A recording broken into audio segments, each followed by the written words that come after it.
എങ്ങനെയാണ് പറയേണ്ടതെന്ന് അറിയില്ല. പറഞ്ഞാൽ സ്ത്രീവിരുദ്ധ ചാപ്പ് കിട്ടുമോ എന്നും അറിയില്ല. കിട്ടിയാലും തരക്കേടില്ല.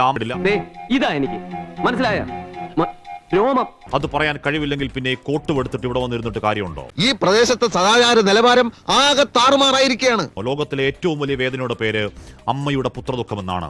മുഖത്ത് നോക്കി കാര്യം പറയാൻ നമ്മൾ ആരെ പേടിക്കണം? ദീപകിന്റെ തലക്കൽ കൊളുത്തി വെച്ച നിലവിളക്ക് പോലെ അച്ഛനും അമ്മയ്ക്കും കുടുംബത്തിനും ആ വീടിന്റെ ഒരേ ഒരു വെളിച്ചം താനെയങ്ങ് കിട്ടുപോയതല്ല.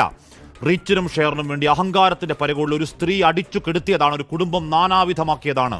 അതൊക്കെ കഴിഞ്ഞതല്ലേ? കഴിഞ്ഞിട്ടൊന്നുമില്ല, ഞാൻ തുടങ്ങാൻ പോണല്ലോ. ഒരു തോക്കെടുത്ത് ഇറങ്ങിക്കോ. മനുഷ്യനെ കൊന്നു കാശുണ്ടാക്കുന്നതാ ഇതിലും ഭേദം. അക്കാലം അത്രയും എല്ലാവരും നല്ലത് മാത്രം പറഞ്ഞൊരാൾ രാവന്തിയോളം കഷ്ടപ്പെട്ട് അധ്വാനിച്ച് കുടുംബത്തിന് വേണ്ടി ജീവിച്ചൊരുത്തനെ സോഷ്യൽ മീഡിയ കമ്പോളത്തിന് വേണ്ടി സൈബർ ആൾക്കൂട്ടക്കൊലയിൽ തൂക്കി വിറ്റ് കഴിവേറ്റിയതാണ്.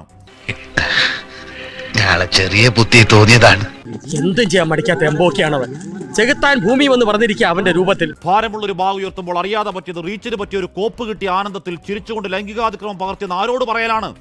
ആദ്യമിട്ടൊരു വീഡിയോ എറിച്ചില്ല, പിന്നെ ആ സ്ലോ മോഷൻ പല ആംഗിളിൽ എഡിറ്റ് ചെയ്ത് സാരോപദേശം തള്ളിക്കയറ്റിയ വീഡിയോ ഇന്നലെ അപ്പോൾ 27 ലക്ഷം പേര് കണ്ടെങ്കിൽ ഒരുത്തനെ പച്ചക്ക് വെട്ടിക്കീറി ഇറച്ചി കഷ്ണം വിൽപ്പനയ്ക്ക് വെച്ചതിന്റെ കൂലിയാണ്. എനിക്ക് എന്തായാലും നഷ്ടപ്പെടാനൊന്നുമില്ല, പോയി തൂങ്ങിച്ചവിടാ. അതാ അന്തസ്സുള്ളവൻ ചെയ്യേണ്ടത്. കഷായം ഗ്രീഷ്മയ്ക്കും കൂടത്തായി ജോളിക്കും വേണ്ടി വാദിച്ചവർ ഇവിടെയും ഒരു ഹാഷ്ടാഗ് അവൾക്കൊപ്പം ഉണ്ടാക്കി ഇറങ്ങുന്നുണ്ട്. സ്ത്രീപക്ഷ കാപട്യങ്ങളെ നാണമുണ്ടോ? എടോ, എനിക്കിത് പൊത്തരിയൊന്നുമില്ല, അത്ര നല്ല മനസ്സും എനിക്കില്ല.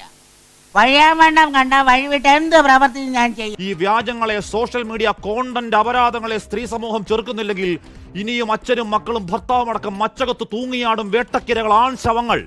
ഏതോ സമാന്തര ലോകത്ത് ലൈക്കത്രയെന്ന് നോക്കി പൂണ്ടിരിക്കുന്ന പെർവേർട്ടുകൾ അടങ്ങരുത്. ഫോൺ തൂക്കി ഇറങ്ങണം. ഗോവിന്ദാപുരത്തെ അമ്മയുടെ കണ്ണുനീരും മകന്റെ വായ്ക്കരയും കൂടി പിടിച്ച് വീഡിയോ ഒരു മ്യൂസിക് ഇട്ട് തള്ളിക്കയറ്റ്. അങ്ങോട്ട് കുത്തിക്കയറട്ടെ, ലൈക്കും ഷെയറും തീരട്ടെ നിന്റെയൊക്കെ മുടിഞ്ഞ ആർത്തി. സാറ് കലക്കി സാറേ, എനിക്ക് ഇഷ്ടായി. ഇവന്മാരുടെ മുഖത്ത് നോക്കി 4 വർത്താനം പറയാൻ പറ്റിയ പോലീസുകാരെ സ്റ്റേഷനിൽ ഉണ്ടായിട്ടില്ല സാറേ. കുറച്ചു കാലായി മനസ്സിൽ അടക്കി വെച്ചിരുന്നൊക്കെ പുറത്തു പറഞ്ഞപ്പോ എന്തൊരാശ്വാസം. ഇതൊരു തുടക്കം മാത്രം. This is only A beginning. കൂടുതൽ ഷോക്കുകൾ നേരിടാൻ തയ്യാറായിക്കൊള്ളൂ.